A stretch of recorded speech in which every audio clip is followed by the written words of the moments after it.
Naiiling akong napabuntong hininga habang napapakinggan ang kanta ng parokya ni Edgar na pinatutugtog ng kapitbahay ko.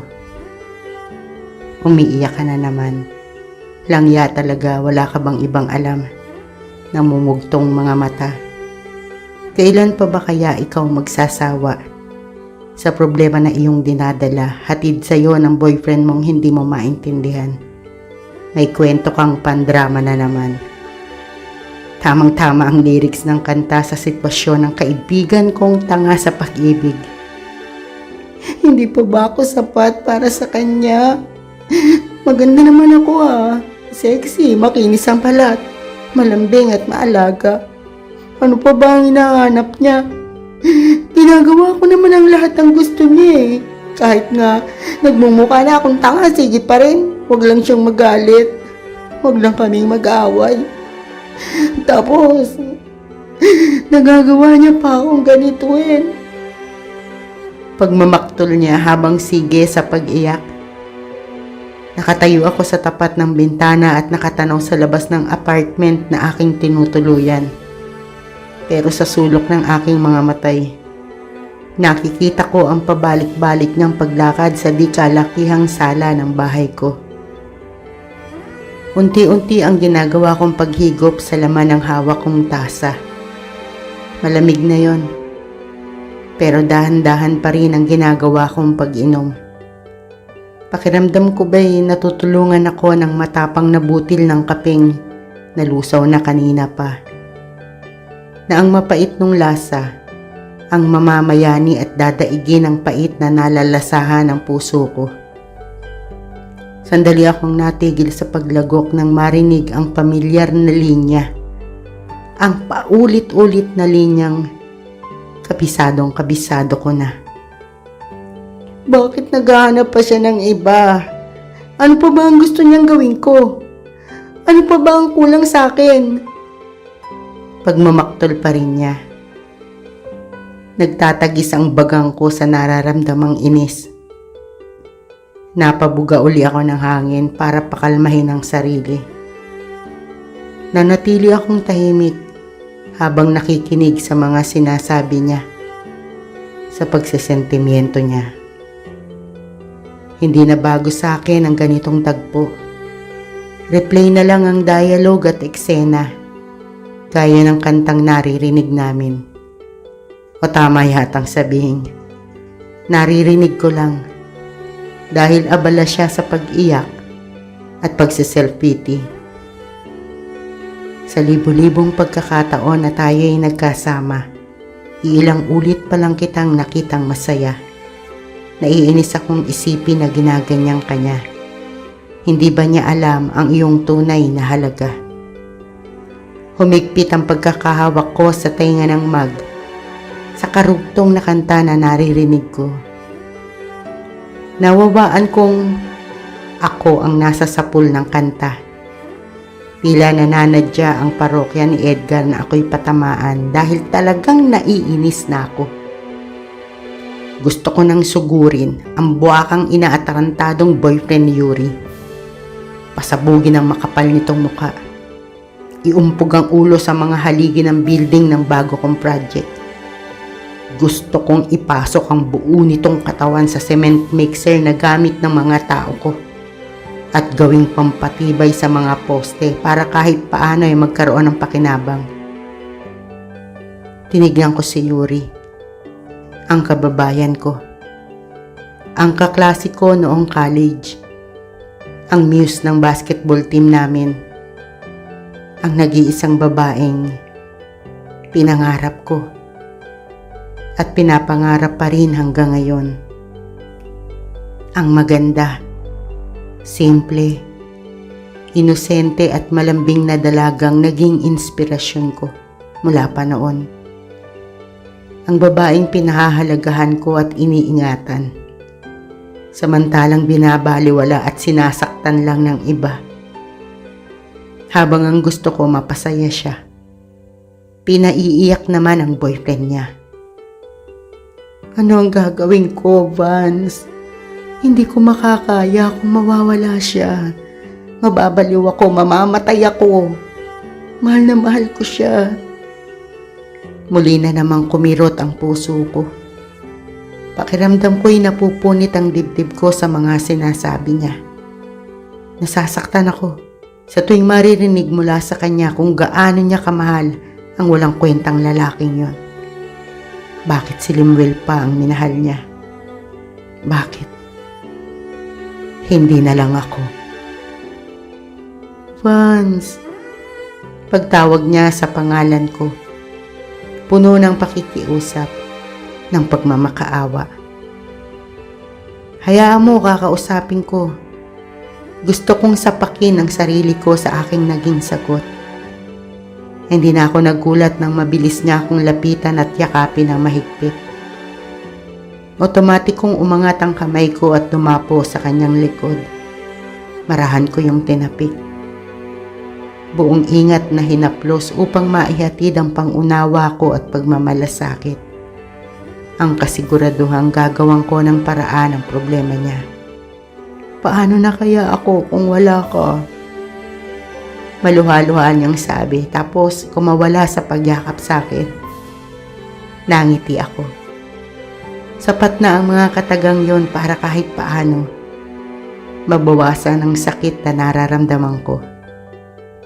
Aaminin kong tila kinikiliti ang puso ko, pero hindi ako nagpahalata.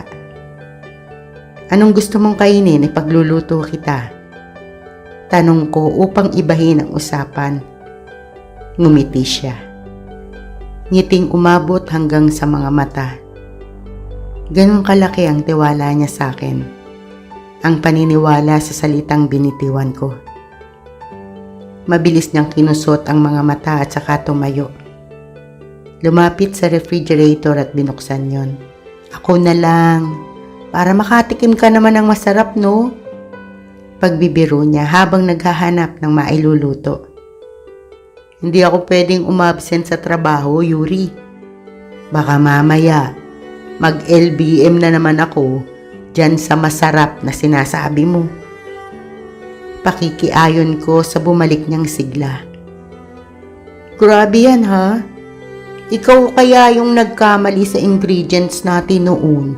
Kasalanan mo kung bakit sa ospital tayo nag-overnight at doon nagkalat. Sabay kaming natawa pagkaalala sa araw na yon. Noong ako ang parati niyang kasama kahit saan siya pumunta. Kasamang pumasok, kumain, gumala, mag-research, maglakwatsa at marami pang iba na ordinaryong ginagawa ng mga kabataang kasing edad namin. Ako ang palaging nasa tabi niya. Kasabay sa biyahe pauwi sa aming probinsya. Kasama pagpunta sa mga magulang niya. Pagpunta sa mga magulang ko. At katuwang sa pagbitbit ng mga pabaon ng mga ito pabalik namin sa Maynila. Kailanman ay hindi ko malilimutan ang masasayang araw na yon. Na kung pwede nga lang sana, hindi na sana natapos. Uy, Vance! Ano na? Para kang timang dyan. Nanunukso niyang sabi habang ang diwa ko ay nagbabalik tanaw sa masasayang sandali ng aming nakaraan. Ano nga yun? Naitanong ko. Ang sabi ko, gusto mo ba ng beef broccoli? Sayang to, ilang araw na lang masisira na tong gulay mo rito. Ang mahal-mahal pa naman nito. Magtipid ka nga. Hindi porkit malakas kang kumita ay magsasayang ka ng grasya. Nakapamaywang niyang sermon. Opo, inang. Natatawa kong sagot. Bahala ka na kahit ano, basta walang lason. Inirapan niya muna ako bago nagsuot ng apron at sinimula ng paghahanda sa pagluluto. Lumapit ako at tinulungan siya. Gaya noon, ako ang nagsaing. Ako na rin ang humiwa sa karne. Inalis ko na yun sa freezer kaninang umaga at inilagay na lang sa lagayan ng gulay dahil balak kong magluto ng beef steak para sa hapunan. Hindi ko na yung binanggit sa kanya. Kung ano ang gusto niya, yun na rin ang gusto ko. Ang mahalaga, Nakikita ko siyang masigla. Di tulad kanina nang puntahan ako sa opisina. Habang hinihintay maluto ang uulamin namin, sinimulan naman niyang linisan ang kusina. Sinaway ko siya. Huwag kang ngang maarte. Tignan mo nga tong tubig oh. Hindi na sila nagkakalayo ng kopi ko black. Kailan mo to huling nalampasuhan? Last Holy Week. Paninermon niya. Habang sige siya sa pagmamap, panay pa rin ang sermon niya at pagbibilin. Gustong tumambling ng puso ko sa tuwa. Heto na naman siya. Pinagagalitan ako. Pero malambing ang tinig na puno ng pagmamalasakit, ng pag-aalala. Pagkaraang malinisan ng kusina, sala naman ang isinunod niya. Inagaw ko na sa kanya ang map. Magrereklamo pa sana siya, pero hindi na ako pumayag. Kung di siya masaway, tutulungan ko na lang. Sinimulan ko ng lampasuhin ng sahig. Lihim akong nangingiti. Ang sarap ng pakiramdam ko. Siya, ako, magkasama ngayon. Naigtad ako nang lumapit siya at sapna ng bimpo ang likod ko. Lalo akong hindi nakahuma nang pahiri niya ang pawis sa aking noo. Pagkatapos ay matamis ng ngiti ang gumuhit sa kanyang labi at saka marahang tinapik ang aking pisngi. Kain na tayo, nakahain na. Aya niya. Magana akong kumain. Walang kasing sarap ang hapunang nakahain. Niluto ng pinakamahalagang babae sa buhay ko maliban sa inang ko. Inihain ang pinapangarap kong makasalo hanggang sa pagtanda ko. Vance, naggangat ako ng tingin. Nagkasalubong ang mga kilay ko nang mapansin ang tila pag-aatubili niya sa gustong sabihin. Okay lang ba sa'yo kung dito muna ako? Mabilis akong tumango. Kahit habang buhay pa, Yuri. Dito ka na lang. Sa akin. Sa loob-loob ko. Tinatanong pa ba yan? Nangiti siya. Pinigilan kong tumayo mula sa pagkakaupo at magtatalon sa tuwa. Alam kong panandalian lang ang pakiramdam na to. Na ilang linggo o ilang araw lang ay posibleng magkaayos na sila ni Limuel. Nababalik na siya sa apartment nila at maiiwan na naman akong nag-iisa.